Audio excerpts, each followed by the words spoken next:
and welcome to another hero spotlight and preview of Flux, the first ranged strength hero coming to Newerth this Friday. Aside from being the shiniest hero in Han, Flux is a powerful initiator, able to maneuver his enemies without endangering himself in the process. There are two versions of each of Flux's abilities, which we'll classify, for now, with pink and blue.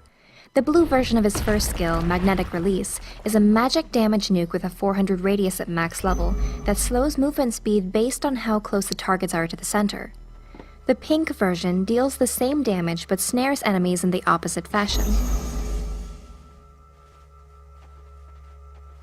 With a much longer cooldown than shown here, Flux's second skill allows him to push or pull a single enemy up to 350 units, dealing a percentage of his strength as bonus physical damage. In conjunction with Magnetic Release, you can use this combo in either order to deal decent burst damage early on and make it difficult for enemies to chase or run away from you. Flux's third skill, Polarity Swap, passively gives him bonus attack range up to a max of 550 when combined with his base attack range. When activated, it allows you to toggle his polarity from the default blue pull to pink for push. This bonus also applies to the casting range of your surge, capping it at 600 range instead of 400. It's especially important to level this passive ability since it gives you enough attack range to safely last hit and harass in a lane, and more importantly gives you the option to switch your polarity and push away enemies when necessary. Flux's ultimate globally pushes or pulls all enemy heroes up to 700 distance at max level based on his polarity. It does not deal any damage, stun, or snare, but it is unavoidable, making it a very powerful tool.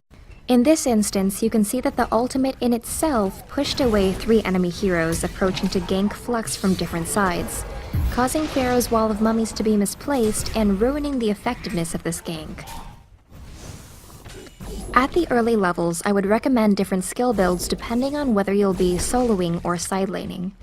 If in the middle lane, you generally won't need your short-range AoE, except as an emergency snare, so it'd be safe to max out your second and third skill, allowing you to harass more effectively at a safer distance. Stacking strength items on Flux increases his damage output and survivability significantly. If you did poorly at the start, a few fortified bracers should get you back on track with great cost efficiency. In a side lane situation, the burst damage from your first ability will generally prove more useful in small skirmishes and would be wise to level up early.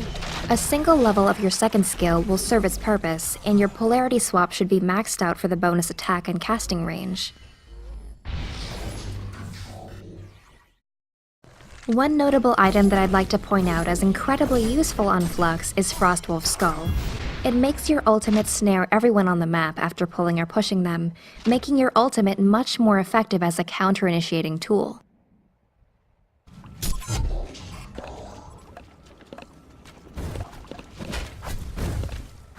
If you have a coordinated team of heroes and work together well, it's also great to pick up a portal key so you can blink in and pull enemies to you, setting them up for allies to follow up with area effect disables and spells.